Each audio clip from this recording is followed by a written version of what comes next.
Shabda Institute welcomes you all to this biweekly session of Decrypting you through Lalitā Sahasranāma.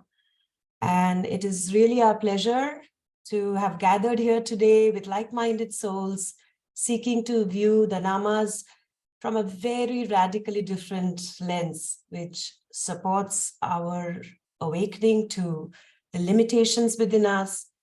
And how do we use these reflections from moment to moment to help us see ourselves better?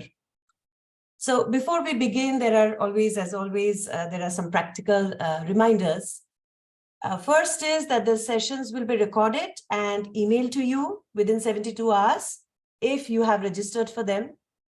And the other is there are various platforms for you to engage with the Shabda Institute community, like social media pages on Facebook and Instagram. We have 3 groups now currently: Living Shakti, Shabda Institute, and the Renegade Method. Or if you have any comments or queries, you can email us to info@shabdainstitute.com. Or better, if you want to be updated about our events, which are happening through the year all around the world, you can subscribe to our newsletter. We would also like to remind you of our Navratri retreat that is based on the teachings of the book and the self-study course, Fractals of Reality, and which is about decoding the Sri Chakra. So registration to the facilitated retreat is still open. And since all the classes are recorded, you can also do it at your own pace. So we will share all these links in the chat. So we are hoping that you have been able to review and reflect the last 2 classes. And the teaching that keeps coming back to me from the last class in very, nutshell, is that all measures cover the immeasurable within me. And for this immeasurable to come forth, I really don't have to do anything new. I don't have to learn anything new, add anything new to me. So whatever is supposed to come forward is within me, and only the measured needs to be removed, or at least seen through the limitations. And thus Devi arises within me as a power of transformation and shows me what I'm holding back within me. All the asuras that are in play and the devas that are within me that I'm holding back. So with that, I welcome our beloved teacher, Kavitha Amma, to the class. Thank you, Tanu. Welcome, everybody. Shri Matre Namaha.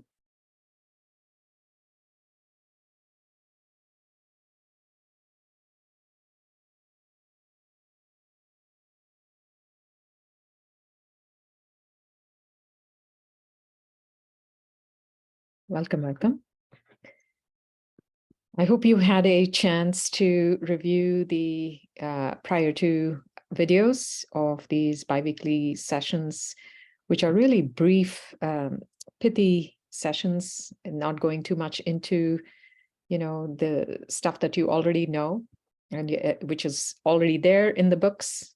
It's definitely in my book and in other books potentially.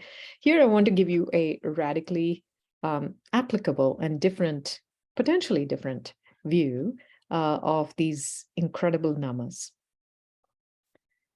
So far we have covered in the last 2 classes, we have covered, the verses that describe Devi as Shri Mata, Shri Maharagni, Shrimat Simhasaneshwari, Chitagni Kunda Sambhuta, Deva Karya Samudyata. Chitagni Kunda Sambhuta. She comes as the Agni of the Chit, right? Or the Agni is the power of transformation. She arises within us and transcends the 3 powers, the 3 powers of the creation, sustenance, and dissolution. And here she comes, Chitagni Kunda Sambhuta Deva Karya Samudyata, right? So now if you remember from the Lalitopakyana, the story, the Devas are in utter despair. right? They are in absolute darkness. I don't know how many of you have ever been in this phase of darkness. I certainly have.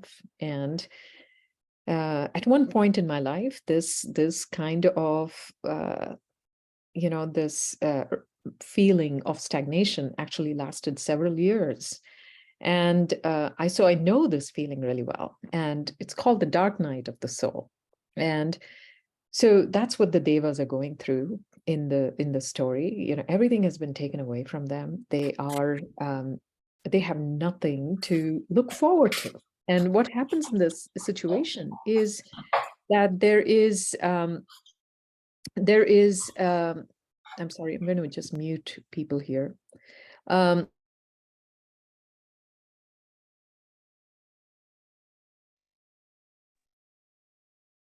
you hear me? Okay, so what happens in this situation is with the Devas, what they describe is, what is it that is taken away from us? When you are in this phase of darkness, caught in the grip of depression or stagnation, what is it that is taken away from us? And what is taken away from us is, well, because I'm I'm a doctor, I can tell you all the neurotransmitters that are taken away from you, but I will tell you in terms of the spiritual significance, right? What is taken away from us is Shringara Rasa. Shringara Rasa.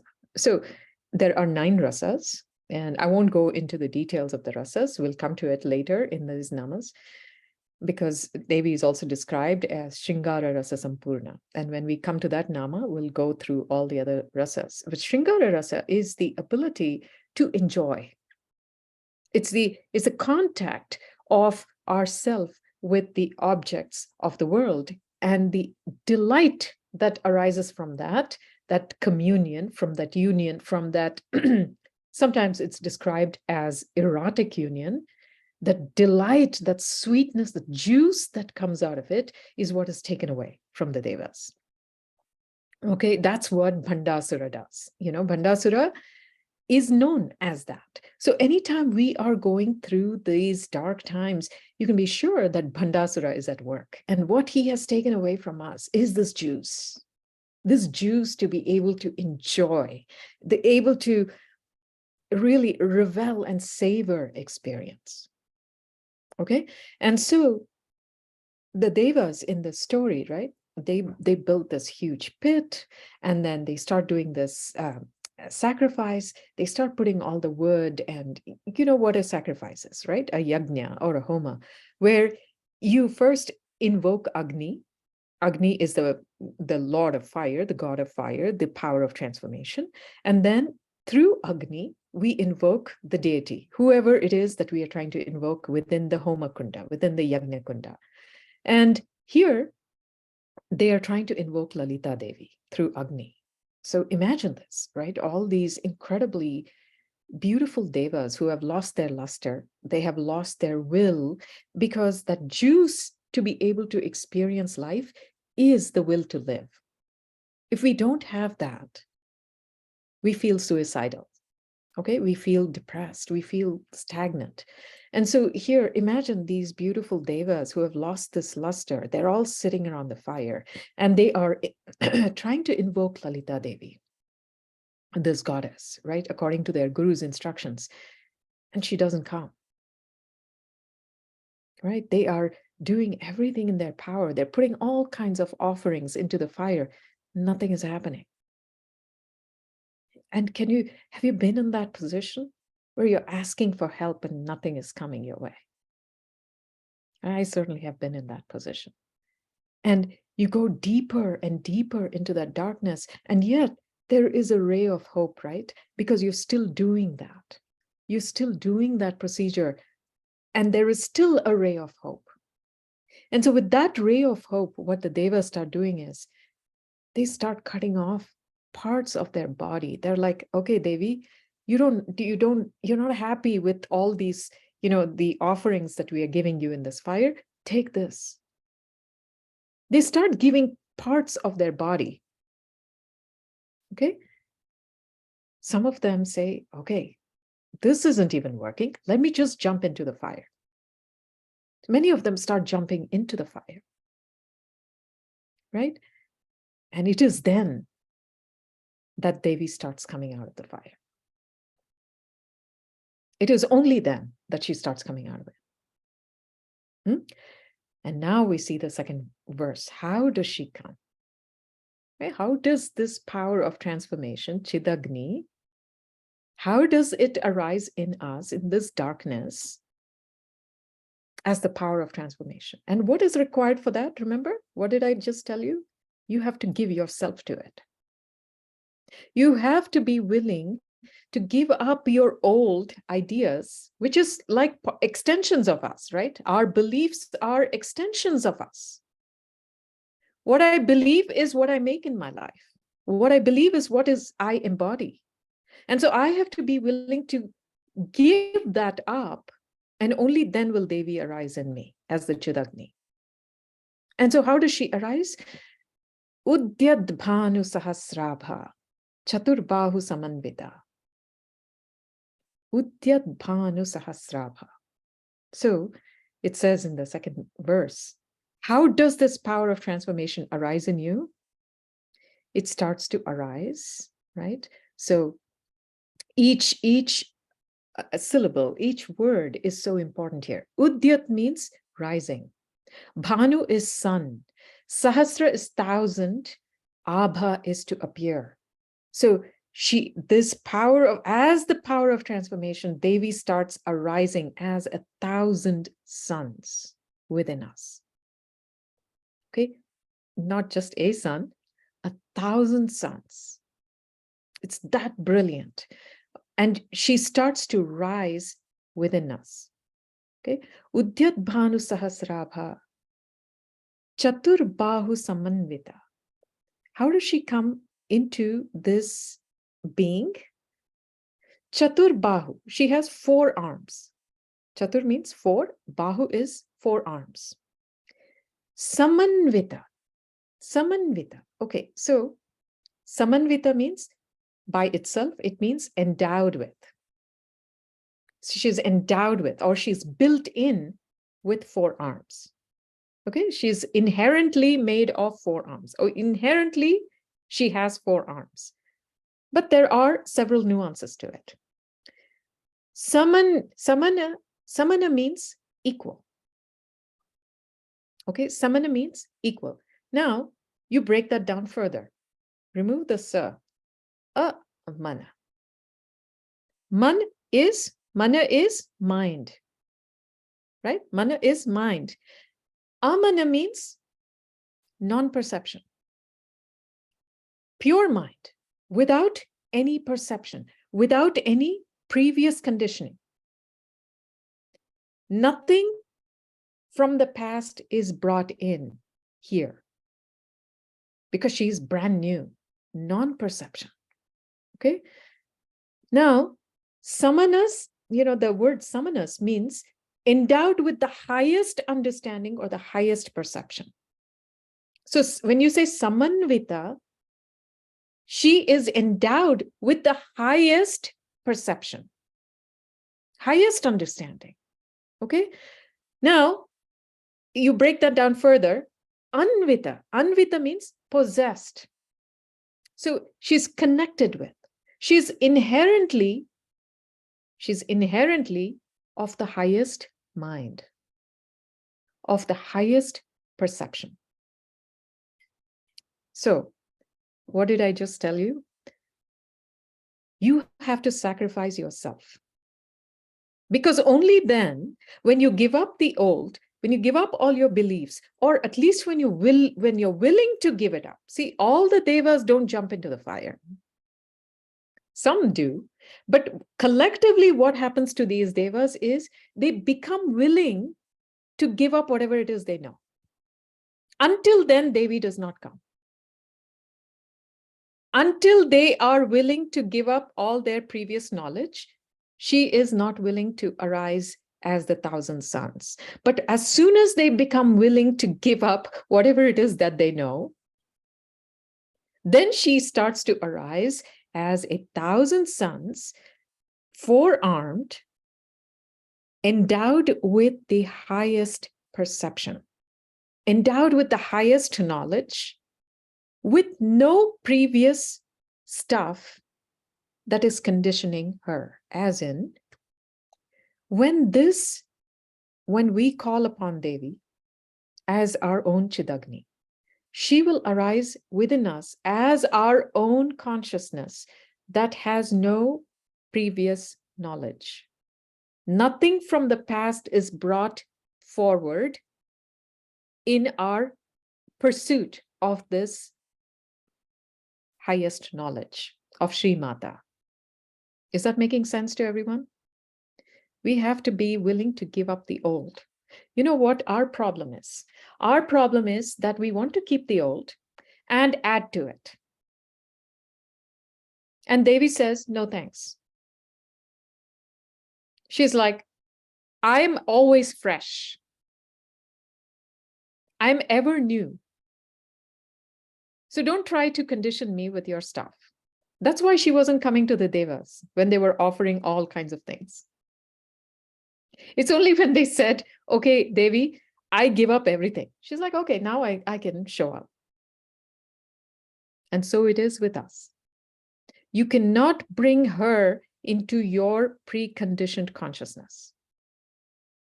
It's only when we become willing. Now, just now we finished our Bhagavad Gita satsang, where we spoke about bhakti as opening to grace. And essentially what we're doing here is that we are opening to her grace, because only then can grace arrive. And now she comes with her 4 arms. Now you're thinking, what's up with the 4 arms, right? Like, okay, fine, she comes as consciousness, but why 4 arms? Well, nothing is wasted, remember, in the Lalitā Sahasranāma. Raga Swarupa Pashadhya Krodha Karankushojvala. Okay, Raga means, it means several things. It means the color red. It means passion. But most importantly, it is the color of desire. Okay, Raga Swarupa Pashadhya. Swarupa means the nature of. So in one arm, she is bearing the pasha, which is the noose. That noose is of the color of desire, of raga. Okay, that noose represents raga, or passion, or desire. Raga Swarupa Pashadhya. Adhya means wealth. Okay, so this pasha that we have is the noose of wealth. And I'll talk a bit about this as soon as we finish looking at each word here. Krodha akara, ankushojvala, ankusha ujvala. Krodha is anger, right? Anger. Akara is shape. Ankusha is, well, it's an elephant goad. So in her other arm, she has an ankusha, right? An ankusha, which is the elephant goad. But actually, it also means hook. And this is a really significant word here. Ankusha ujvala. Now, if the pasha is the color of desire, which is red, her ankusha is actually luminous. Luminous, and it is of the shape of anger, krodha. Okay? Mano rupekshu kodanda. Man is, mind. Rupa is form. Mano rupa ikshu is sugarcane. Mano rupekshu kodanda. Kodanda means bow. Okay, so in one of her lower arms, she's holding a sugarcane bow, which is of the nature of the mind. And it goes on to say, Mano rupekshu kodanda pancha tanmatra sayaka.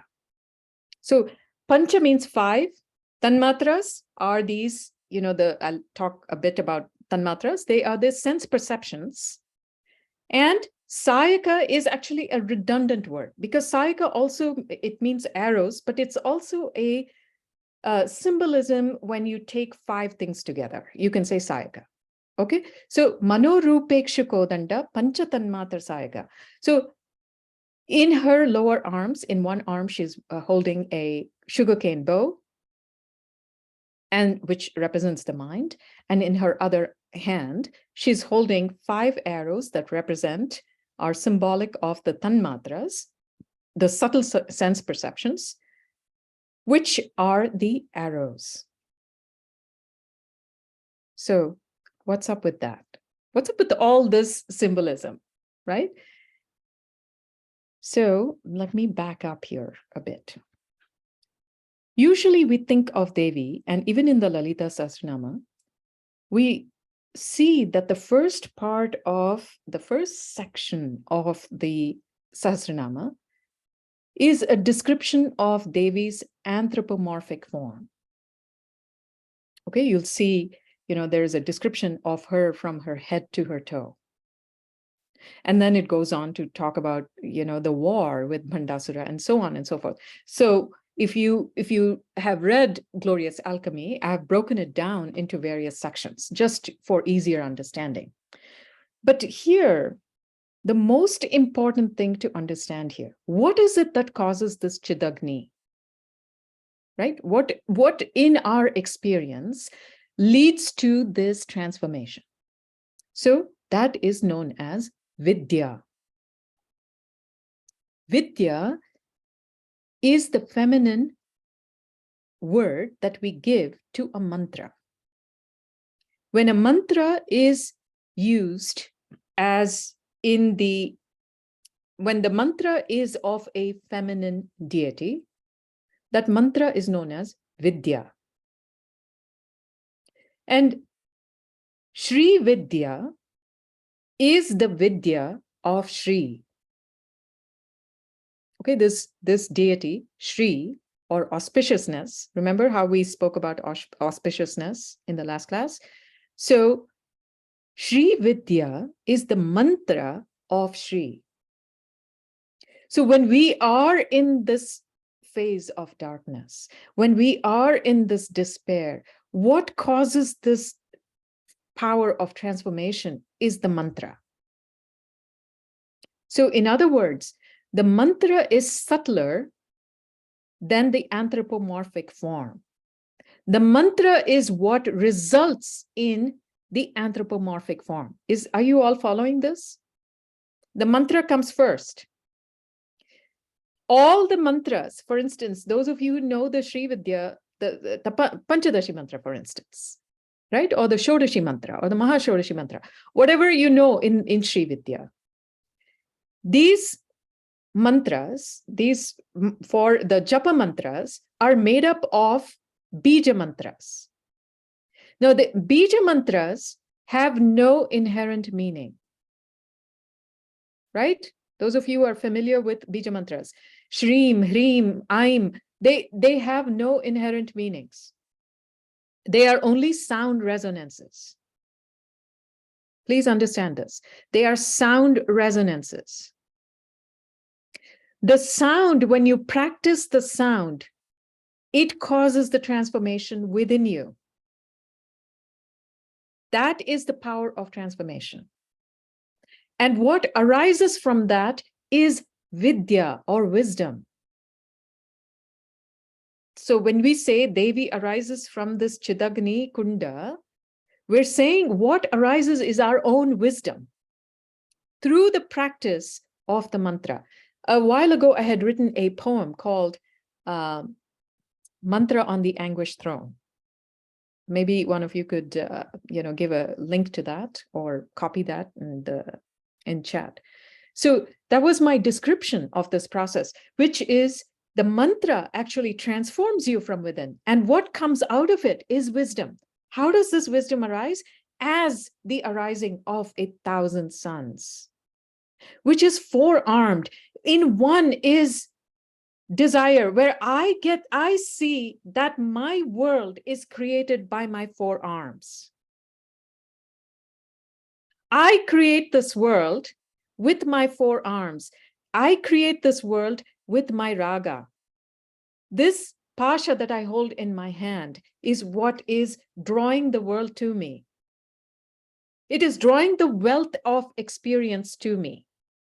I draw it. I'm not a victim of circumstances. I'm the one that is drawing everything to me. Good, bad, or otherwise. I'm pulling it. The ankusha in my other hand is what is pushing stuff away. I'm pushing this world away, not pushing the world away from me. I am pushing this world away in expansion.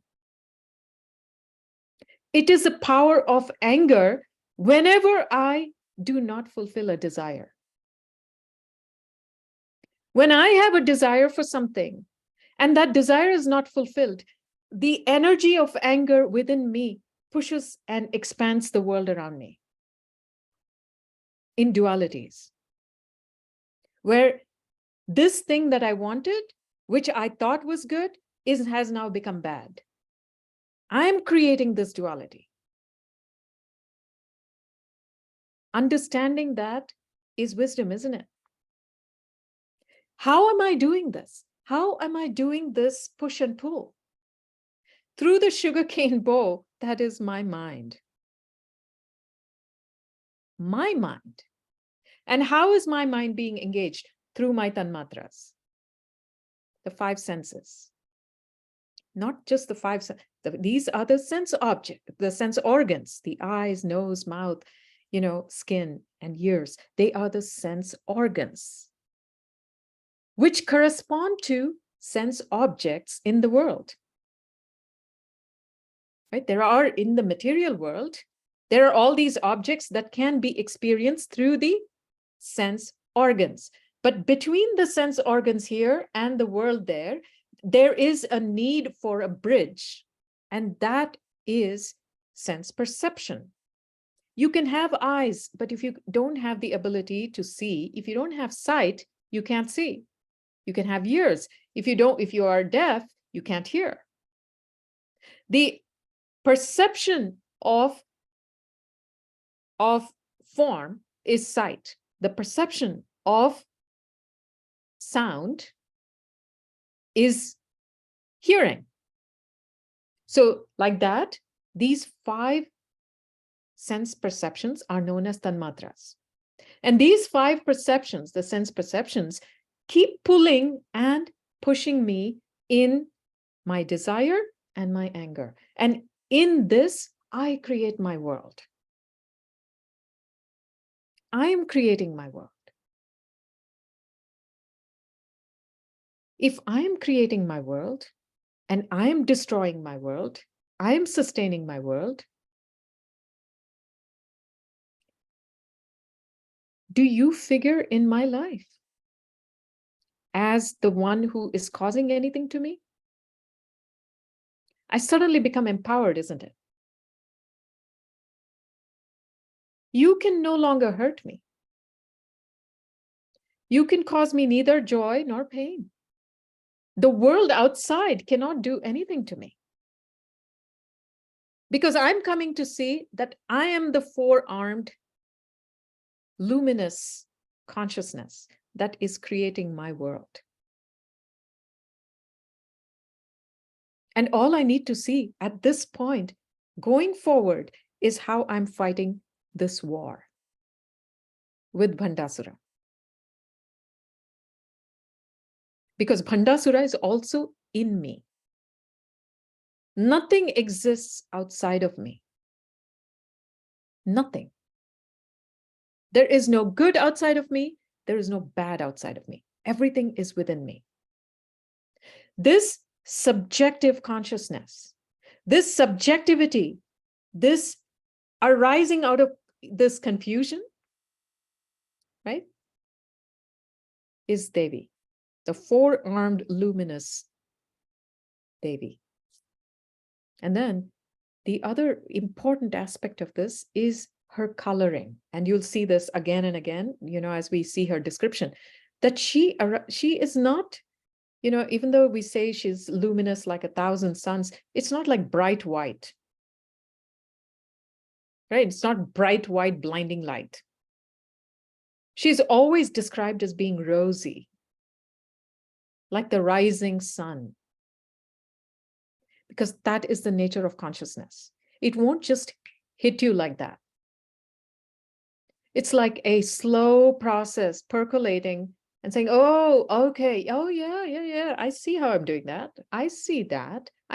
It's like, when everything, have you been, I don't know how many of you wake up to see a sunrise, but when you look at the world in that early morning light, everything is fresh. It's as if everything is being filtered and nothing of the old has remained. The previous day is gone. The night is gone. The day hasn't come yet. And everything is fresh. All possibilities exist in that early morning, rosy sunlight. And that is the color of Lalitā Devi. She's the red goddess. So, what have we learned so far? She is Sri Mata, the immeasurable. She is Sri Maharagni. She is the one that sustains. Right? Srimat Simhasaneshwari. She is the one that is the power or the courage or the power of dissolution. So remember, if the Vak Devatas wanted to tell us, listen, you can call Devi and have her sit and direct your life upon the knowledge you have already built, they wouldn't really talk about this Srimat Simhasaneshwari right in the first line. Right? Already it says you have to dissolve everything if you want her. And what does that dissolution?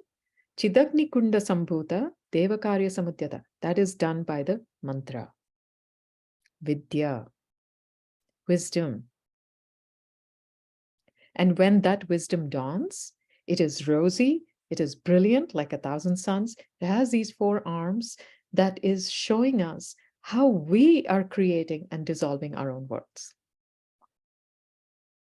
And from here, we are not, from this highest standpoint, remember what I said in the first class, the first nama is everything. If you understand it, no need for anything else. So now I'm going to tell you, if we have understood these 2 verses, you're done. You don't need anything more. All you now need to do beyond this is to see the unfolding of the world you create and why that is happening the way it is happening. Now, it is a deeper knowledge. So this Lalitā Sahasranāma doesn't start at some random level and keep going up. It starts at the highest level and keeps going up. Making sense? It starts at the highest level and then spreads out.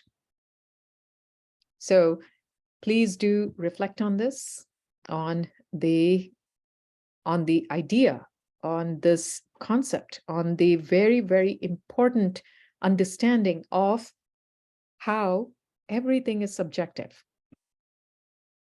We suffer because we don't understand that everything is subjective. We think people do things to us or the world does something to us. So right off the bat in this Lalitā Sahasranāma, you have taken radical responsibility. Everything is happening in me, I am causing it. And it comes with a great humility. It's not empowerment with arrogance. It's empowerment with humility. That, wow, I'm doing all this. Here I was thinking I was just being thrown about by samsara. And here it turns out that no such thing is happening. Right? It's highly empowering, very humbling, and very confusing. It's like, now what? Well, that's what we're going to explore. Okay? So, any questions? Amma, there is a question in the chat by Monica. Mm. So do you want me to read it out? No, I can read it. Yeah. You describe desire and anger, but desire and fear are also two sides of the same coin. Can you relate these two and help understand how Lalita Devi relates to fear? Yeah, so see, when we talk about these attributes, such as, see, fear is fundamental. Okay, fear is the, what do you say? It's the primordial thing that results in everything that is measurable. In the immeasured, fear is the starting point, right? So fear is what is congealed in our unconscious mind. Fear of death, fear of annihilation, fear of smallness, fear of being nobody, which is congealed in our unconscious mind, is the one that results in both desire and anger. All of our desires come from fear. If you were absolutely fearless, where you had no fear, you'd have no desire. Like, what's there to desire? Everything we desire has to really do with something in our unconscious that needs to be allayed, that needs to be comforted, that needs to be soothed, that needs to feel safe. So fear comes from lack of safety. Okay, the fundamental thing, which is lack of safety, which is why it is housed in the Muladhara chakra, and that is why everything starts at the Muladhara chakra. This survival mechanism, which is driven by fear, which is the need for safety, not just in us, all living creatures, is the one that drives both desire and anger. And everything else, envy, rage, greed, lust, judgment, comparison, everything comes from fear. So fear is the mother of all, of all measurable. So I hope you understand that. So fear is the one that causes a desire, and fear, not having the desire fulfilled, causes that fear to come out as anger. So fear is the underlying thing. It is the mother of all. Okay, so this is why, as we keep going, and this is why most deities will sit with, will have these two mudras, the Abhaya mudra and the Varada mudra. Abhaya is don't fear. Abhaya. Varada is, granting boons. You need both. You can't even accept boons if you have fear. So first you have to get rid of fear in order to understand that the boons are already there. Nobody needs to give us anything. It's already given. But our fear prevents us from seeing it, from accepting it. So fear is fundamental. Desire and anger are two phases of it. Or rather, anger is the result of not having your desire fulfilled. And, we talk a lot about this in the Bhagavad Gita, for instance, dhyayato vishayan punsa sangattejo pajayate. So that is actually one of my favorite verses, which talks about this ladder of fall. And we talk a lot about this in the Bhagavad Gita satsang, where desire not fulfilled leads to anger, that the anger leads to loss of memory, and the loss of memory leads to delusion. And suddenly you are caught in the throes of suffering. So I hope that makes sense. What do you recommend I do if I feel I'm stuck on the spiritual path? Well, definitely having a guide or a mentor is really, really important. So whoever your guide is, you should talk to them, and they should be able to guide you in this stuckness. Does regular chanting of Lalitā Sahasranāma help without understanding meaning, as it has many bija aksharas? Yes, of course. Chanting always helps. It is very purifying, very, very beautiful. And, you know, just chanting it without even knowing it, knowing any meanings, because of the power of sound, will change many things in you. But once you understand it, right, and stop treating it just as a chant, then it's exponential. Okay. Do I detach from those who are not following through commitments, or tolerate the devaluing of my time or love of those who are open to learn? See, this is such a personal thing, right? Where it is, how am I enabling people to not follow through their commitments? Right? That is the first question. What am I doing? What is my part in it? As soon as we start taking radical responsibility for our part in anything, then the path becomes clear on what we must do. And what each person needs to do should never rely on an external source. Nobody should tell you what you should do. Well, they can, but if you just follow that blindly without understanding why you're doing what you're doing, then you'll always rely on an external source. This path of the Lalitā Devi, right off the bat, right? It's about independence. Right off the bat, you understand, I'm the one causing this. How am I causing this? Let me see. And you go into that kind of exploration within yourself. So that is, you know, that is what we do through the renegade method, which maybe somebody can share the link, and that's what we explore. It's through this a very deep understanding of our own mind and going in there and becoming independent. How do you completely surrender? Well, that's what we are exploring in the Bhagavad Gita satsang. You don't, you can't. It is only through higher and higher knowledge that surrender happens, through this deeper and deeper understanding. You cannot surrender. Nobody can surrender, because that's like the ego saying, I want to surrender, right? What did I just say? The Devas had to give up everything they knew. When that is surrender, to give up everything that you know. But what does that even mean, right? What does it even mean to give up something you know? And you won't be able to know what you're not willing to give up unless you're challenged.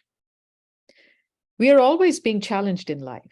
It's just that we don't even recognize that we are being challenged. And then we think, well, this challenge is okay from this person because I respect them, but this challenge is not okay because I don't respect them. And so we remain stuck in this kind of thing, and that's why we don't completely surrender. So this requires actually a total rewiring of our understanding of what surrender even is. So that is the whole purport of the Bhagavad Gita, or pretty much any of these paths.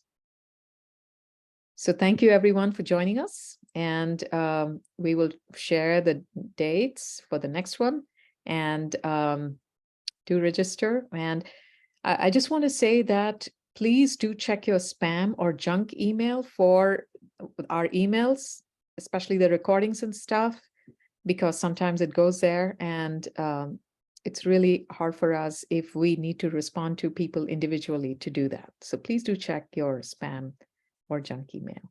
And thank you so much for joining us. Srimatre Namaha.